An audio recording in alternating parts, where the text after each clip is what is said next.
Amén. ¿Sí se escucha, verdad? Sí. Qué gusto, mis hermanos. Que Dios les bendiga. Amén. Este día quiero predicar como que fuera el último día de mi vida. De verdad le digo. Quiero compartir la palabra como que ya mañana estuviera con el Señor. Tengo pasión por las cosas de Dios. Y con respecto al mandamiento de no robar, le cuento que hay mucho que decir. Por ejemplo, a veces adquirimos deudas y no pagamos.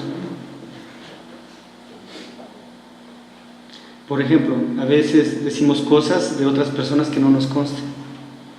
¿No es cierto? Es robar el honor de la persona. A veces nos prestan algo y no devolvemos. Aunque sea un esferito. Es que solo es un esferito, 30 centavos. Entonces, los cristianos debemos tener un concepto muy claro del mandamiento. Porque no dijo no robarás cosas grandes. A veces acusamos de ladrones solamente a los que han robado millones de dólares, a los que han desfalcado empresas públicas o privadas. Pero si nos damos cuenta, a veces pequeñas cosas, tomar algo prestado y no devolver, es robar. Entonces, todo eso enmarca este mandamiento.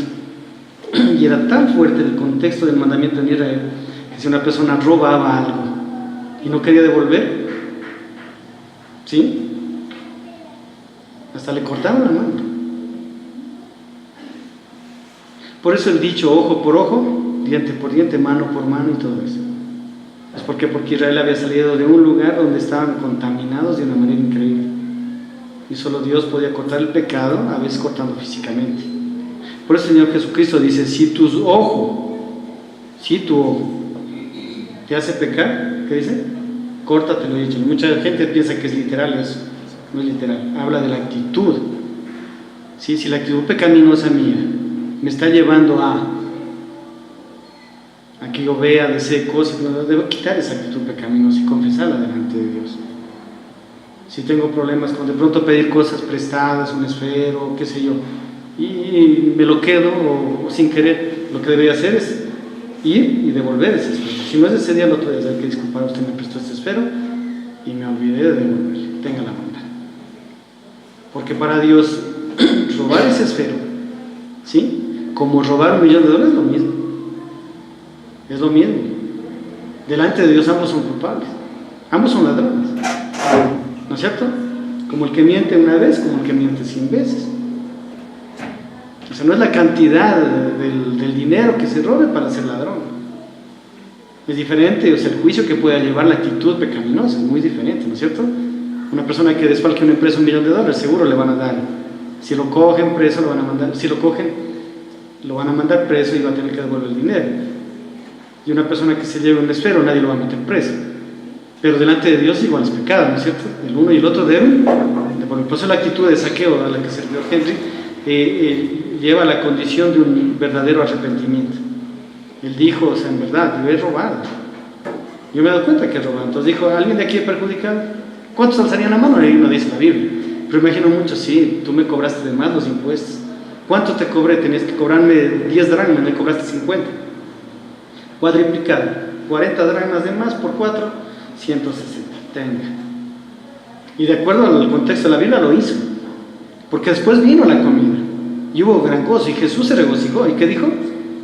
Se puso alegre, dice. Y el alma de Jesús se regocijó. ¿Por cuánto dijo? Ha llegado la salvación a esta casa. ¿Por qué? Porque el testimonio de saqueo iba a impactar en su familia. El testimonio de nosotros como cristianos puede impactar. Y es la esperanza que tenemos en Cristo. Entonces, como dijo Henry, mucho se puede hablar acerca de eso, pero bueno, la intención es simplemente dejar una pequeña reflexión en el mandamiento. Amén. Por favor, me acompañan.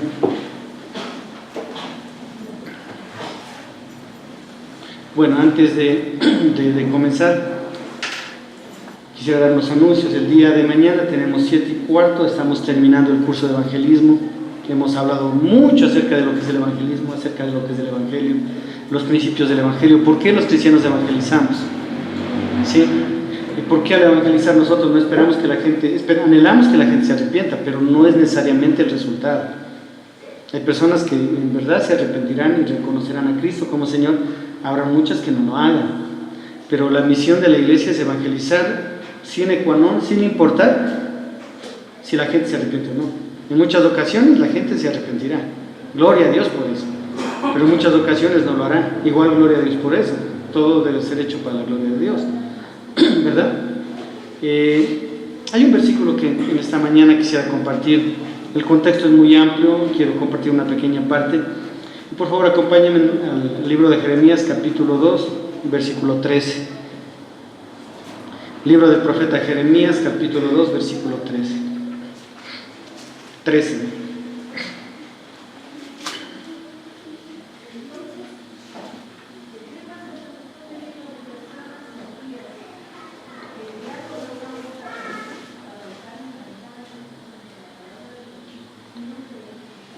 Pongámonos de pie. La palabra de Dios dice: porque dos males ha hecho mi pueblo, me dejaron a mí fuente de agua viva y cavaron para sí cisternas rotas que no retienen agua. Amado Dios, queremos esta palabra poner en tus manos. Señor, tú eres la fuente eterna de la sabiduría y el conocimiento. Tú diseñaste tu palabra con la finalidad de que te conozcamos a ti. Lo que tú quisiste que te conozcamos está revelado explícitamente desde Génesis a Apocalipsis en tu palabra. Ahí podemos ver tu soberanía, tu poder, tu grandeza, tu gloria, tu misericordia, tu bondad, tu perdón, tu amor, tus juicios santos y perfectos, pero así también las profundidades de tu amor hacia tu pueblo, hacia nosotros, Señor.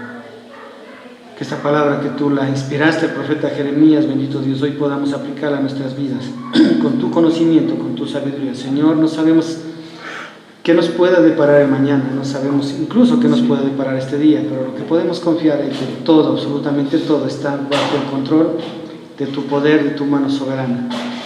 La Biblia dice que tus misericordias son nuevas cada día, y ante esas misericordias nosotros queremos acudir para pedirte que nos bendigas a través de tu palabra, nos des espíritu de revelación, espíritu de iluminación, espíritu del conocimiento de Jehová.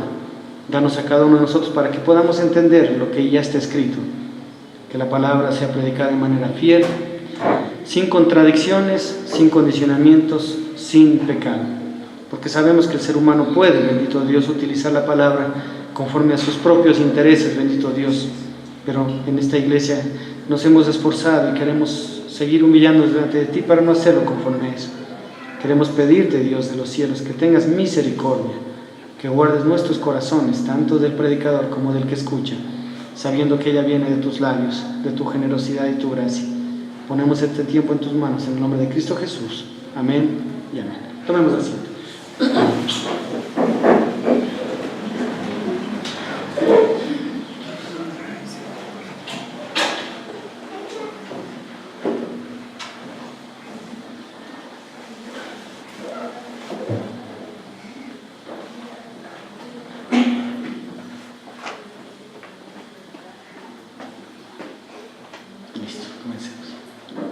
Descansando en Jesucristo. Es el tema de esta mañana. Te va a decir, pero usted lee eso, ¿cómo descansando en Jesucristo? Y bueno, la palabra de Dios siempre, cuando Dios hablaba, Dios nunca comenzaba felicitando al pueblo de Israel. Nunca. Y en esto vemos nosotros que les llama la atención. Recuerde que debemos entender el contexto de lo que había sucedido. Nunca es bueno comenzar una predicación sin entender el contexto.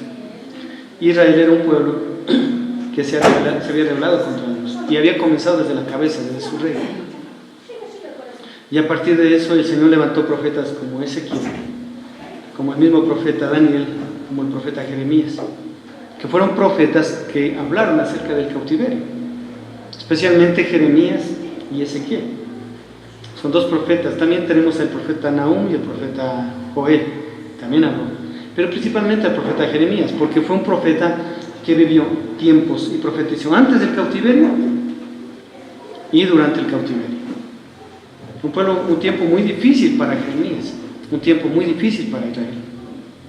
Israel había puesto sus ojos en el poder que tenía como pueblo, era un pueblo muy poderoso, las naciones vecinas le temían.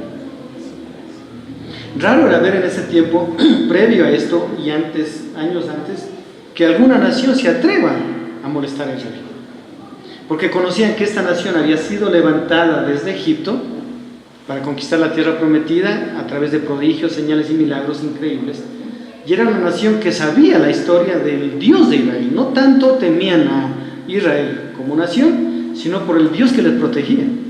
Casi nadie se metía con Israel, porque sabían que la nación que se metía con Israel estaba en serios problemas. Esta condición a Israel le había llevado a vivir una vida de tranquilidad y seguridad, pero no tanto en Dios, sino en la grandeza del pueblo de Israel. Era una nación rica, próspera, poderosa, y en ese poder, en esas riquezas, en esa prosperidad, los israelitas habían puesto sus ojos. Hasta habían puesto los ojos en los reyes, en los seres humanos, cuando la Biblia claramente dice que la confianza de Israel debía estar puesta en el Señor. Y el Señor, antes de enviar a los cautivos a Babilonia por su pecado, les llama la atención diciendo, este versículo, especialmente los capítulos primeros, es un capítulo pre-exilio, porque Dios nunca a Israel lo corrigió sin antes llamarle la atención. Nunca, porque recuerde que la palabra de Dios es útil para enseñar, instruir, corregir, exhortar. Nunca Dios a un hijo suyo le va a llamar o le va a corregir sin antes primero llamarle la atención, jamás.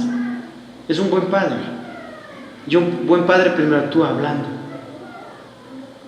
primero conversando. Y Dios es un buen padre. A Israel, que lo había tomado por su hijo, que lo había tomado como su perla preciosa, como su tesoro escondido, quería primero llamar la atención. Este versículo, mire, Jeremías 2:13 dice, porque dos males ha hecho mi pueblo. Me dejaron a mí, fuente de agua viva, y cavaron para sí cisternas rotas que no retienen agua. Esta palabra mal de la palabra hebrea significa perversidad, dos cosas perversas. También habla de cosas terribles, dos cosas terribles, abominables, despreciables, blasfemas. Es decir, todo esto había hecho Israel. Esto era preexilio, es decir, le estaba diciendo, estas cosas hicieron de mal. No le estaban diciendo, van a hacer, porque Dios es un Padre justo, Él nunca va a corregir o castigar a un hijo, en este caso Israel, si hace las cosas bien. Sobre Israel podían venir pruebas, pero hubieran venido basado en la santidad de Dios para perfeccionar a su pueblo, pero en este caso el pueblo de Israel se había alejado. Y estas dos cosas malas, perversas, terribles, blasfemas, era primero abandonar a Dios. Abandonar a Dios. Dice la palabra de Dios que Jehová es la verdadera fuente de agua viva. Eran los manantiales de agua de vida sobre los cuales el Israel sediento, el Israel que necesitaba, debía clamar a Él. Los reyes simplemente eran regentes, ¿sí? Regentes de las cosas del pueblo de Dios, no eran Dios. El ser humano jamás puede ponerse en el puesto de Dios. Ningún hombre, ninguna persona que sirva a Dios puede quitarle el puesto a Dios. Nosotros, como pastores, como las personas que Dios ha levantado para predicar la palabra, debemos tener claro ese concepto. No somos ni siquiera cercanos a lo que es Él. Simplemente somos expositores de la palabra. Por eso, como decía un hermano, decía, la iglesia necesita tener un oído expositivo. Debe anhelar que se exponga la palabra. No debe anhelar que se expongan emociones, que se expongan promesas falsas. Debe anhelar que se exponga la palabra. La oración de la iglesia, decía este hermano, debe ser, Señor, háblanos a través de tu palabra. No permitas que ese hombre diga cosas conforme a su conveniencia o a su visión de hombre, sino permite que tu palabra sea arrojada, sea expuesta. Que sea como la red que se lanza para coger peces, tu palabra sea esa red para alcanzar almas y llegar a las almas. Abandonar a Dios, a la verdadera fuente de agua viva, fuente gratuita. Fuente gratuita. Por la cual no habían trabajado ni se habían esforzado, la cual había sido brindada de manera gratuita para la sanidad de ese pueblo. Israel, cuando estaba en Egipto, ¿qué merecía de Dios? Nada.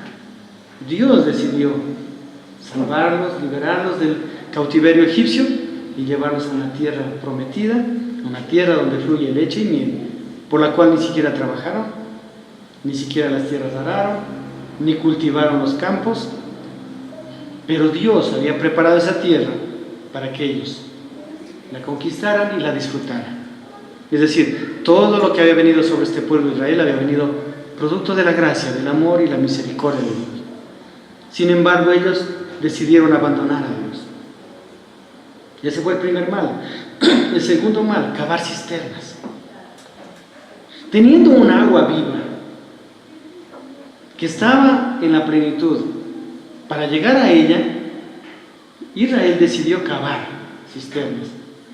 El hecho de cavar es una acción. Sabemos que cavar es un verbo que puede ser conjugado en las diferentes pronombres personales. Yo, tú, él, nosotros, vosotros, ellos. Yo cavo, tú cavas, él cava, nosotros cavamos, vosotros caváis, ellos cavan. Es decir, era una acción a la gratuidad de lo que Dios les había brindado a Israel, de una manera desinteresada, de una manera amorosa y misericordiosa. Ellos habían dejado a Dios y después habían cavado. Estas cisternas representan el esfuerzo del ser humano por tener bendiciones propias. Y no estoy diciendo que con esto que el pueblo de Israel estaba mal en que trabaje, en que haga labores, no, para nada. Sino que esto tiene una analogía importante, la cual ya voy a describir. Ellos habían cavado cisternas, estas cisternas, encima de que habían sido producto del esfuerzo humano, estaban rotas. Tenían fisuras, tenían grietas.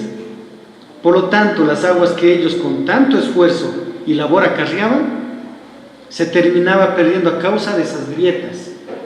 ¿Se acuerdan la enseñanza de la mujer en el pozo? Ella iba todos los días a recoger. Jesús le ofreció un agua de la cual ya nunca más tenía que recoger, sino que esa agua iba a saltar para vida eterna. Israel se había olvidado de Dios, había abandonado a Dios, y como consecuencia de esa venía otro mal. La Biblia dice que un agujero lleva a otro agujero, que un abismo lleva a otro abismo. El primer abismo que Israel había hecho es abandonar a Dios, y eso le había llevado a que haga un esfuerzo humano por cavar cisternas. Estas cisternas tenían fisuras, rotas, y el agua que ellos con tanto esfuerzo llevaban a la cisterna para después recogerla, en el transcurso de los días, a causa de que había grietas y fisuras, se iba perdiendo. La maldad que había cometido el pueblo, abandonando a Dios, traería consecuencias dolorosas. Tenía consecuencias dolorosas. Si nosotros vemos, a partir del capítulo 5 o 6, específicamente, empieza la conquista de Nabucodonosor a Jerusalén. Jerusalén es devastada, destruida totalmente. La ciudad, el templo, los muros. Son llevados cautivos la gran mayoría, otros quedan en esas ruinas. Y un grupo decide desobedecer a Dios y descender a Egipto. Ese grupo iba a perecer, porque el Señor les dijo, les conviene que vayan a Babilonia, porque yo ahí los cuidaré. Pero sin embargo, ellos tuvieron 70 años en Babilonia. Babilonia representa el oscurantismo. Babilonia significa la falta de sabiduría. Babilonia significa la esclavitud dentro del pecado. Pero Dios en su misericordia les hace una hermosa promesa, y esta promesa está escrita en el libro del profeta Zacarías, capítulo 9, versículo 9 al 11. Acompáñenme en sus Biblias, Zacarías 9, versículo 9 al 11.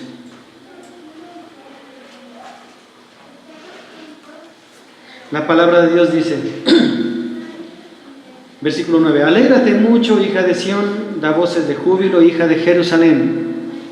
He aquí tu rey vendrá a ti, justo y salvador, humilde y cabalgando sobre un asno, sobre un polino, hijo de asna.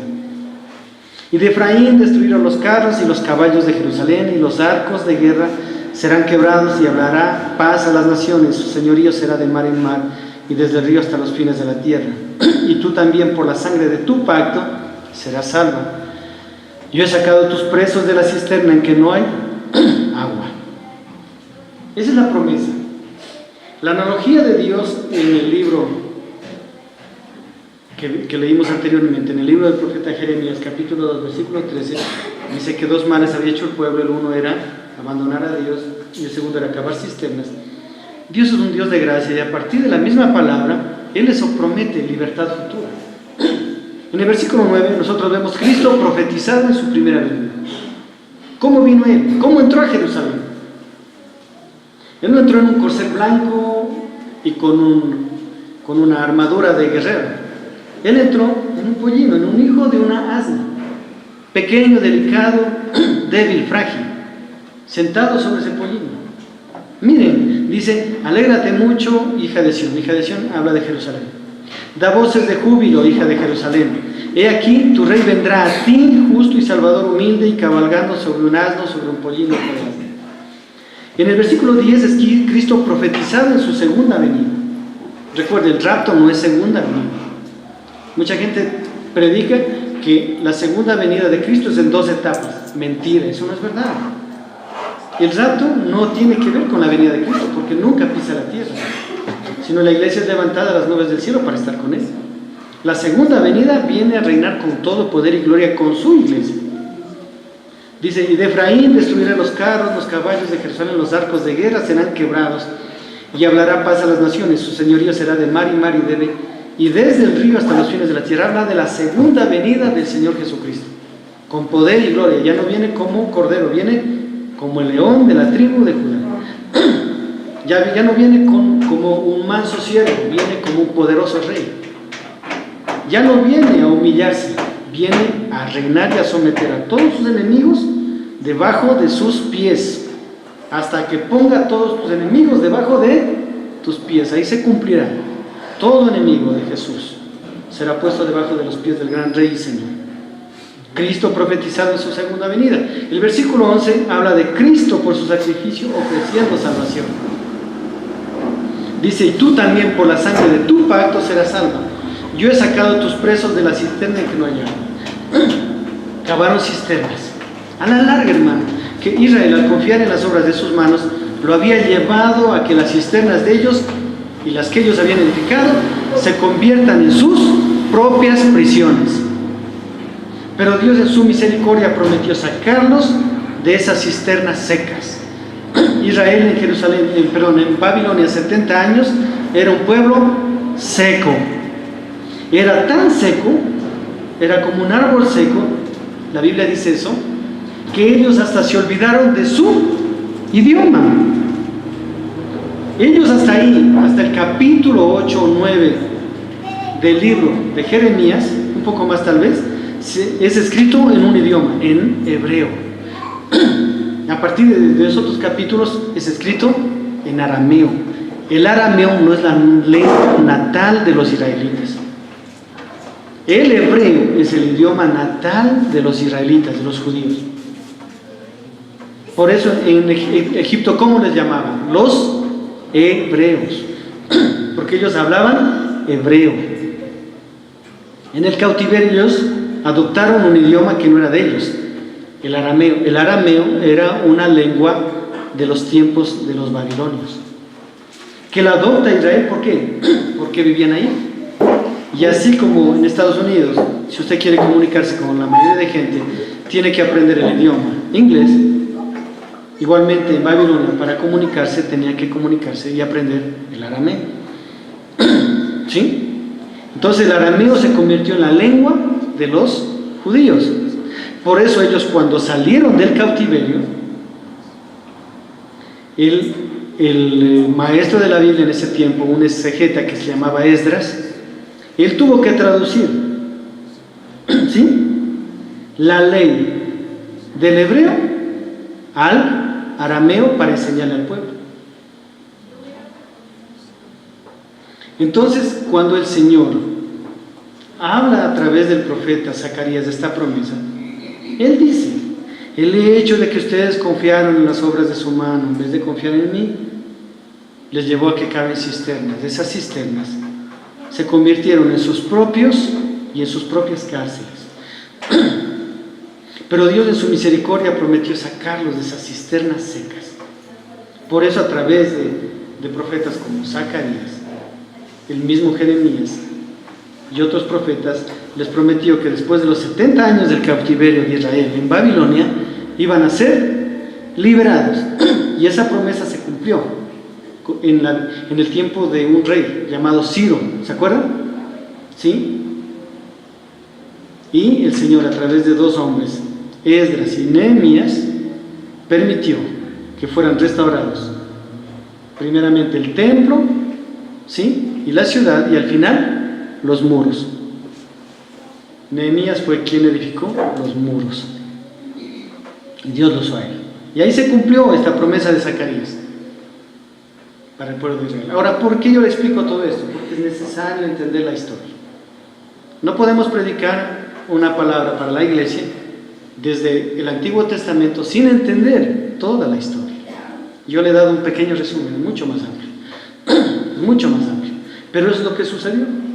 Por eso desde ahí en Israel ya no se hablaba el hebreo, sino se hablaba arameo. Por eso Jesús en la cruz, ¿qué habló? Arameo. Eli, lama sabactani, es arameo. Todas las palabras que habló en la cruz fueron arameo, fueron habladas de parte de Jesús en arameo. Entonces, por eso Jesús, en esos tiempos, él hablaba hebreo, sí, hablaba arameo y hablaba también griego, ¿sí? Pues el Nuevo Testamento es escrito en qué idioma. Absolutamente todo, a excepción de las palabras de Jesús y otras palabras que son hebraísmos, que son muy pocas, fueron escritas en griego.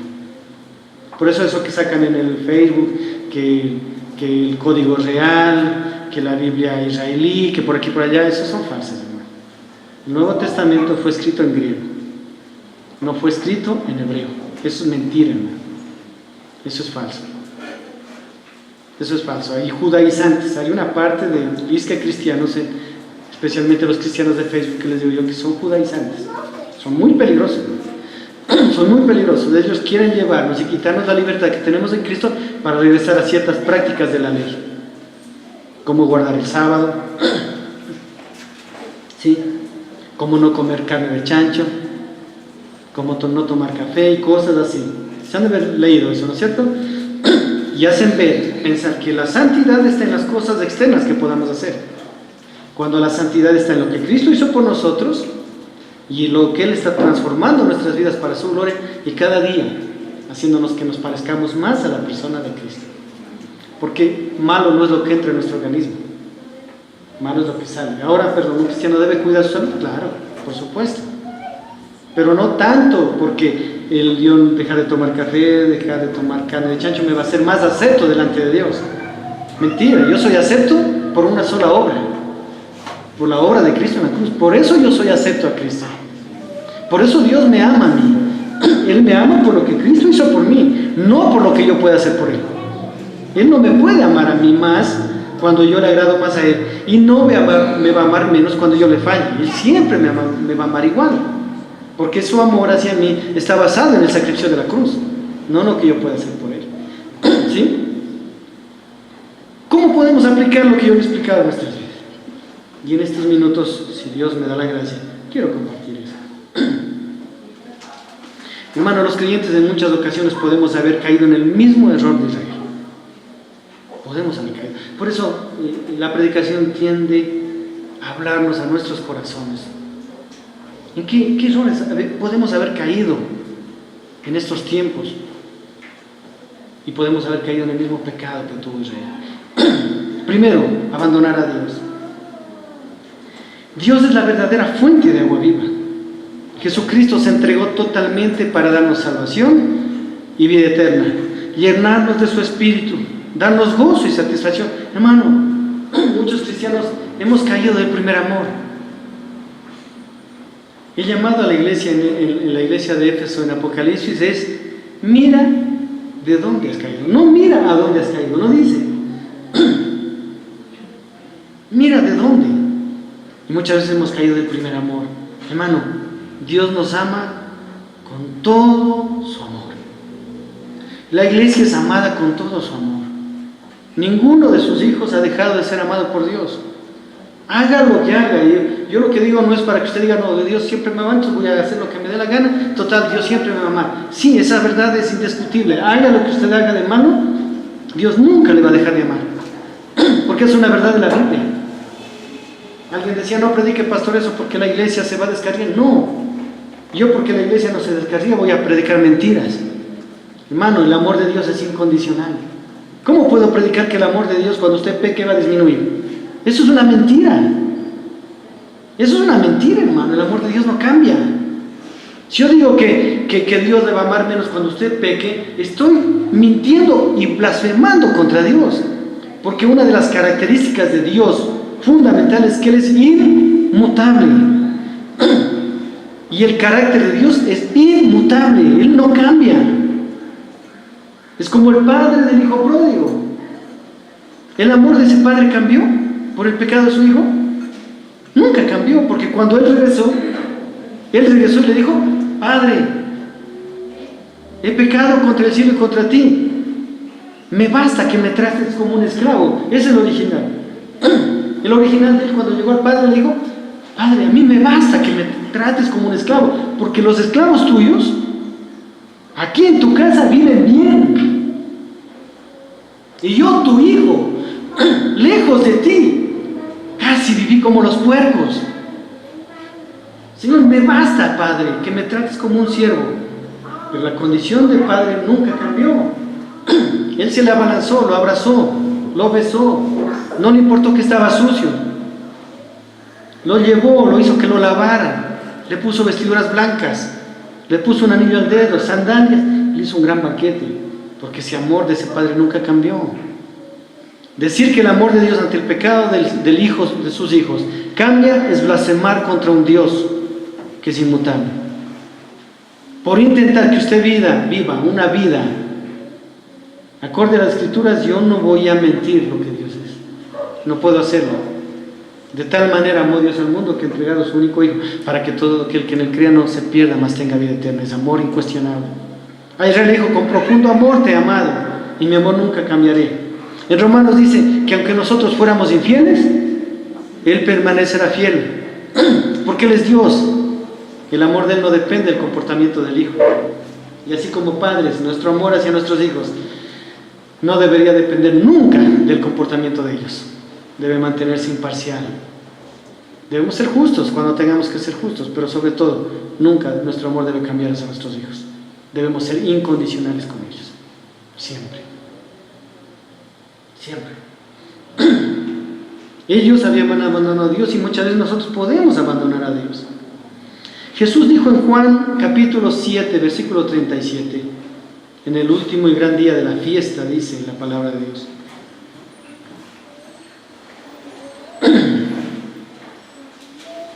dice Juan 7:37, en el último y gran día de la fiesta, Jesús se puso en pie y alzó la voz diciendo: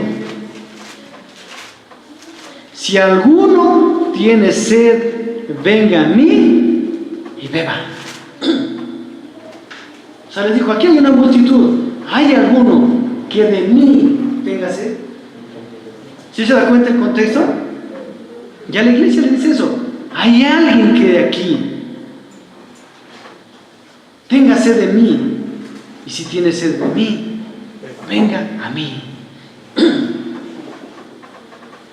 El que cree en mí, el que confía en mí, el que ha puesto su confianza en mí, como dice la Escritura, de su interior correrán ríos de agua viva. Y en el original es aguas de vida. Amén. Es esas aguas de vida que había abandonado Israel, que habían dejado a un lado, porque abandonar es dejar a un lado, y habían cavado cisternas para beber de esas cisternas. Y para tristeza de Israel, esas cisternas eran rotas, perdían el agua, y habían llegado un momento que estaban secas, y el pueblo de Israel había empezado a tener sed. Hermanos, el abandono a Dios y a sus principios a la larga en la vida del creyente van a llevarle a una sed.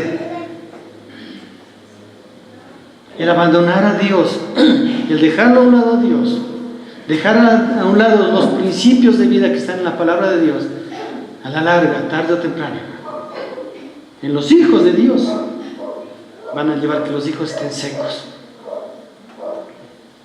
Nuestro comportamiento es el resultado de abandonar a Dios o estar cerca de Él. Si estamos cerca de Dios, vamos a tener el gozo de Dios. Y un cristiano lleno del gozo de Dios es un cristiano que vive a pesar de las desgracias, a pesar de las cosas negativas que puedan suceder, a pesar de los problemas. Porque el gozo de Dios es mi fortaleza, dijo el profeta. Porque en el gozo del Señor está mi fortaleza. Hermano, abandonar a Dios, lo primero que pierde un cristiano al abandonar a Dios es gozo. Y por eso el resto de cosas: ya no quiero leer la Biblia, ya no quiero orar, ya no quiero ir a la iglesia, ya no quiero congregarme con otros cristianos. Empezamos a ver solo defectos en las personas y no las virtudes. Es que allí hay esto, es que el hermano esto, es que el pastor esto, es que la iglesia esto. Y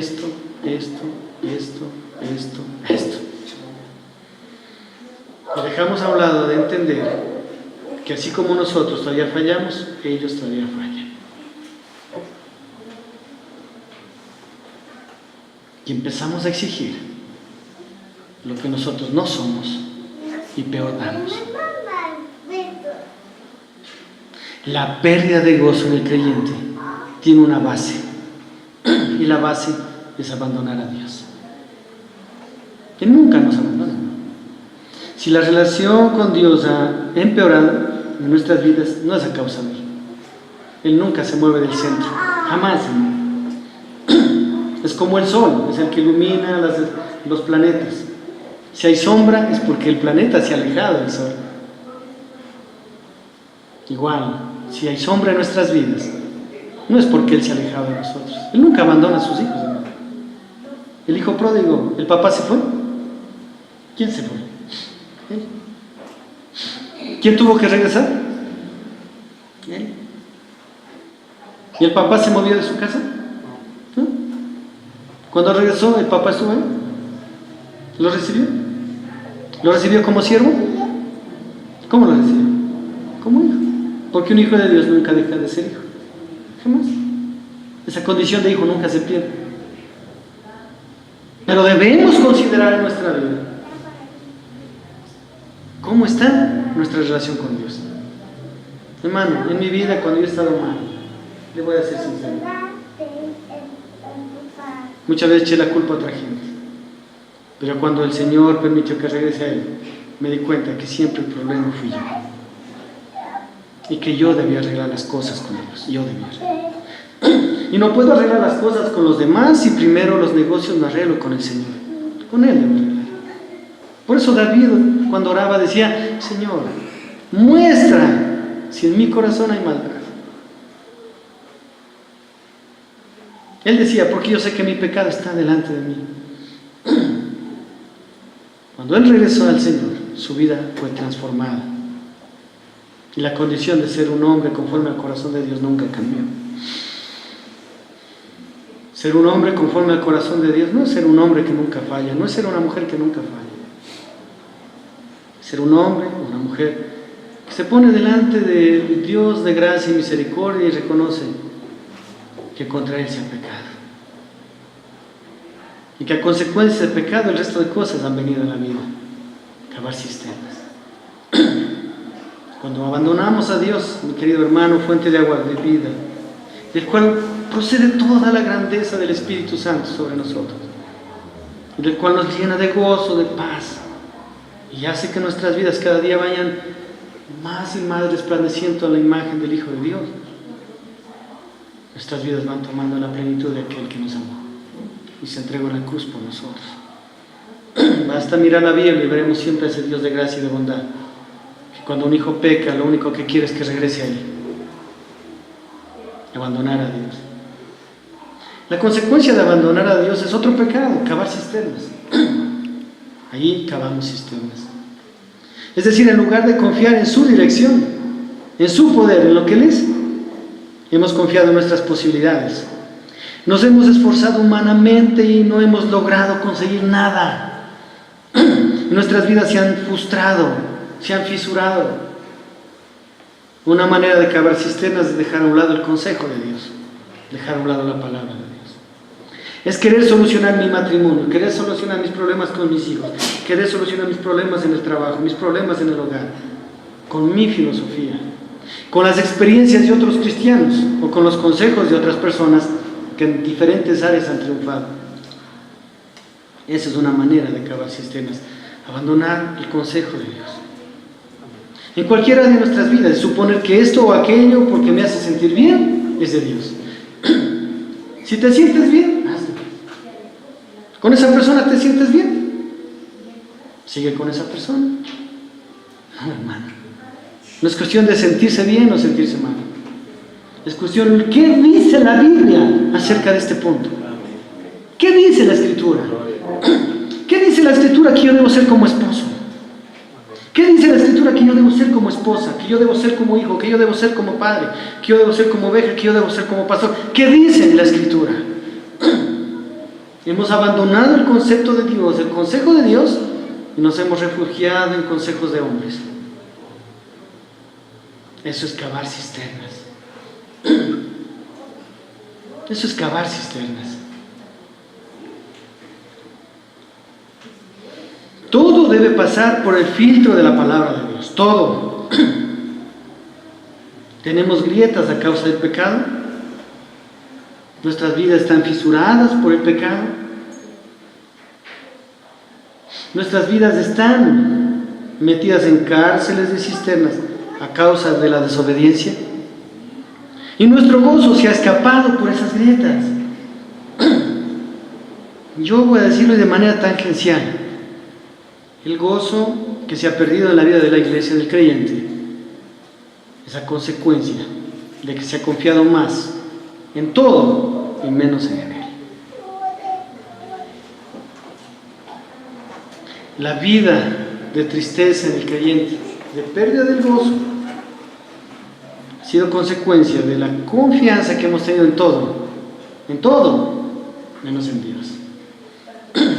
Jeremías 17 claramente dice, Jeremías 16 o 17, para no mentir, dice: maldito el hombre que confía en el hombre. Entonces, pastor, no podemos confiar en nadie, usted no puede confiar en nosotros, no debemos confiar en usted. No está diciendo eso la Biblia. El contexto es muy amplio. Dice: maldito el hombre que confía en el hombre, pero hay versículos atrás que dicen en qué condiciones. Sin poner su confianza primero en Jehová, dice la Biblia. Si yo debo confiar en Dios, Dios puede utilizar personas que me bendigan, claro. Yo puedo confiar en personas que me den trabajo, claro. Yo puedo confiar en personas que me den un buen consejo, claro. Pero primero mi confianza está en Jehová. Su confianza, mi confianza no puede estar en las circunstancias. No puede estar en los presidentes que vengan, sea quien sea. No puede estar en los seres humanos. Mi confianza debe estar primero en el Señor. Amén. Porque Él es mi sustentador. Porque Él es el que sustenta la iglesia. Porque la iglesia procede de Él, no del hombre. Por eso, si la iglesia estuviera sujeta en Pedro, yo, hermano, hubiera dejado votando la iglesia. ¿Por qué, hermano, qué iglesia puede mantenerse sustentada en un pecador como Pedro? ¿Fue pecador? ¿Cómo puede? Pero como la iglesia está sustentada en la roca de nuestra salvación, que es Cristo, ahí sí podemos confiar. Amén. Que en una iglesia sana podemos ser edificados con la palabra de Dios.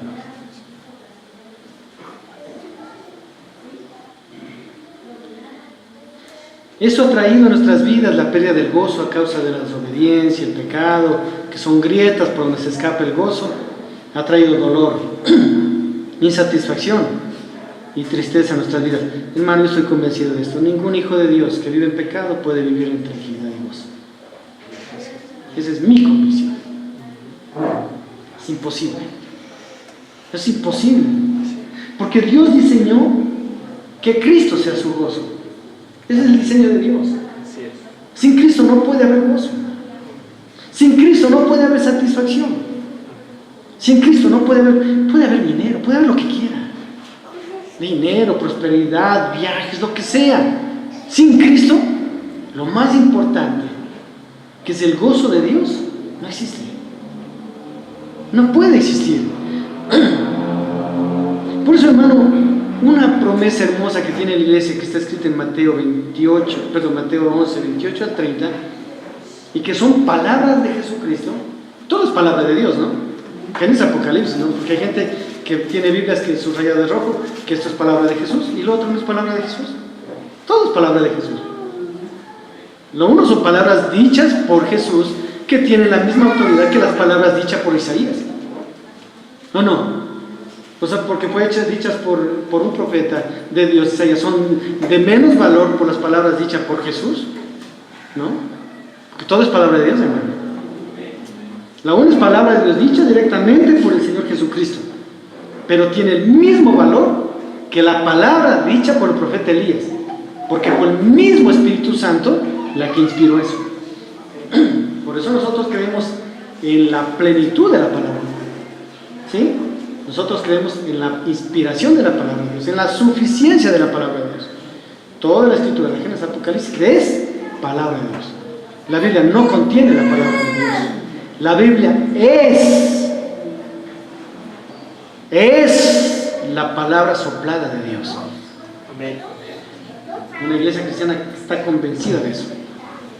Porque si no van a decir, esto es menos palabra de Dios que esto. Y eso no es así. Todo tiene la autoridad divina del Creador y del Señor. Jesucristo, estas hermosas palabras en Mateo 11, 28 a 30 dice: venid a mí, todos los que estáis trabajados y cargados, y yo los haré descansar. Llevad mi yugo sobre vosotros y aprended de mí, que soy manso y humilde de corazón, y alcanzaréis descanso para vuestras almas, porque mi yugo es fácil y ligera mi carga. Hermano, ¿la iglesia quiere descansar en Jesucristo? ¿Qué dice usted? ¿Usted quiere descansar en Jesucristo? ¿O no? ¿O queremos seguir llevando la misma vida trabajada y cansada que no nos ha dado resultado? Porque Él ofrece descanso a los que vamos a Él. Y Él dice clarito: venid a mí. Pero si queremos descansar en Jesucristo, primero debemos, punto A, es importante, reconocer que nuestro trabajo, que nuestro esfuerzo ha sido en vano. Nos hemos esforzado, lo hemos intentado y no hemos logrado nada. Nada. Porque lo hemos hecho en nuestras fuerzas. El que el cristiano trabaje en sus fuerzas es no depender de Dios. El no depender de Dios es falta de confianza en Dios. Venid a mí. Este trabajo que hemos hecho, este esfuerzo, ha sido en vano. El producto de ello estamos cansados. Este cansancio se refiere a cargas fuertes. Literalmente, cuando la Biblia dice trabajo y carga, se refiere a cargas fuertes, a cargas que no podemos ya avanzar. Ya no podemos con ellas. Pueden ser emocionales o espirituales. El libro de los Hebreos, en el capítulo 12, dice claramente, en el capítulo 12 de Hebreos, y me acompañan por favor allá, vamos a leerlo literalmente.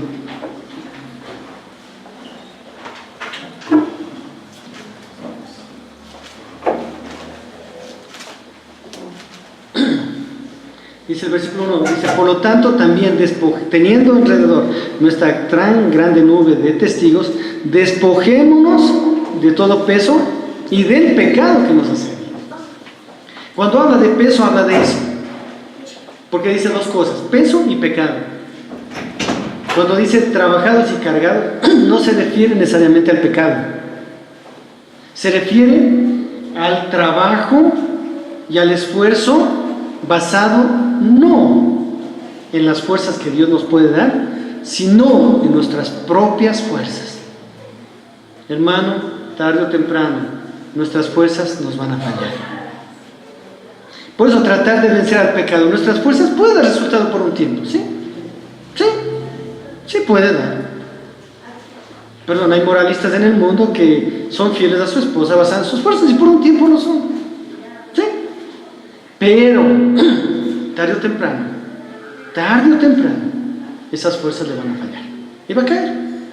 Pero en cambio, basarse en la gracia, la misericordia y el poder de Dios para serle fiel al esposo o a la esposa es diferente.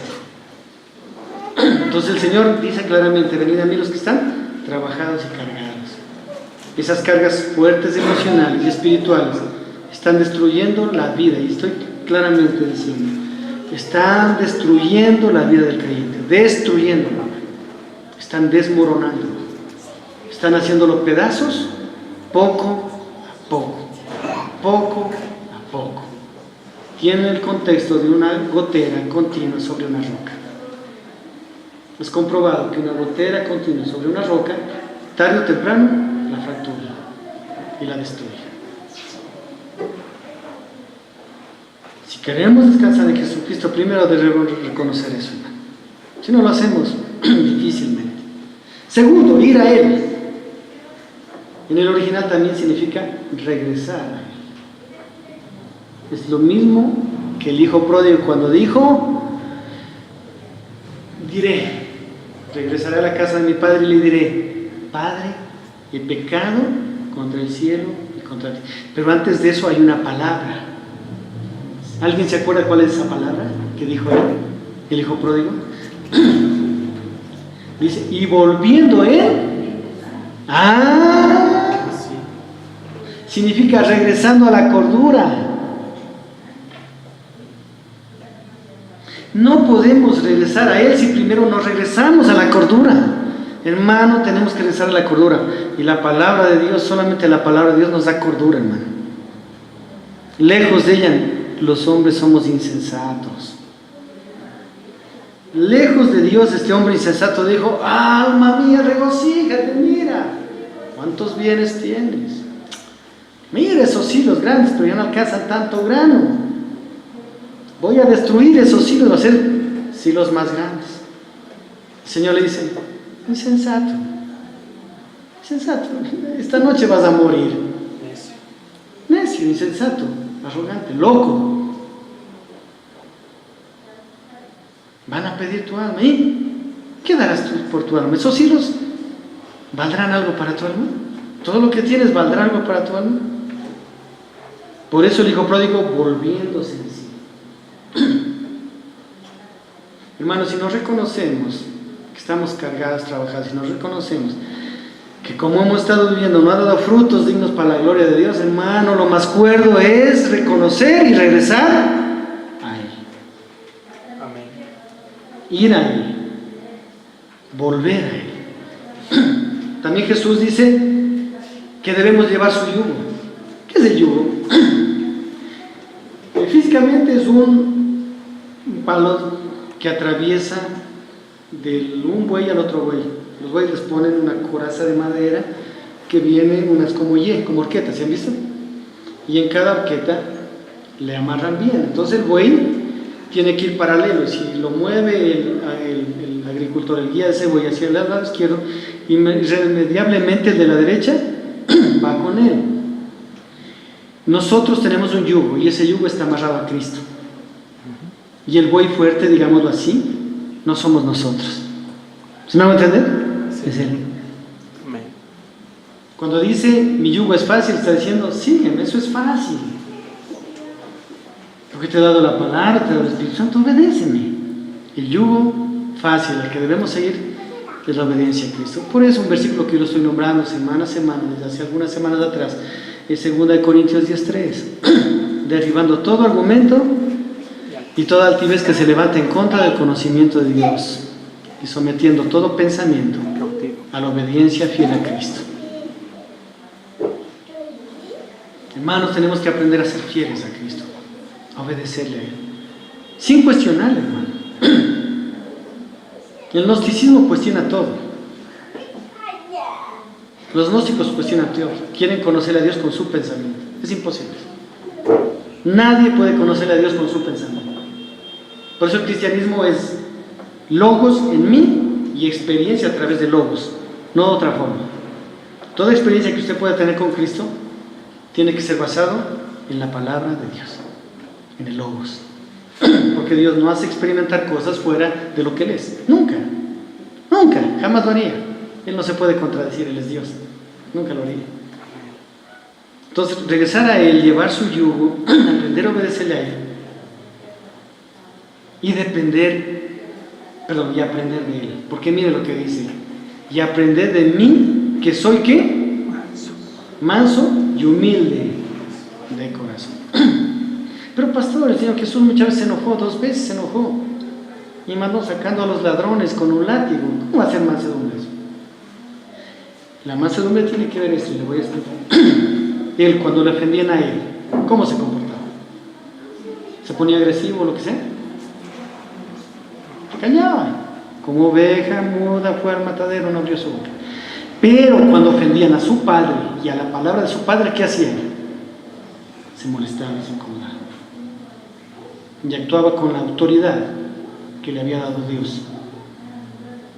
Y mandaba sacando a los ladrones. Por eso en la iglesia tiene que haber 2 voces. Una, contra las ovejas que quieran buscar de Dios, mansa, que edifique, que les levante. Pero va a haber otra voz contra aquellos que quieran dañar la iglesia, contra los lobos. Ellos tienen, si Cristo estuviera aquí y hubiera un lobo, Cristo no diría: Señor lobo, siga nomás escuchando. No, Él lo mandaría sacando. Literal.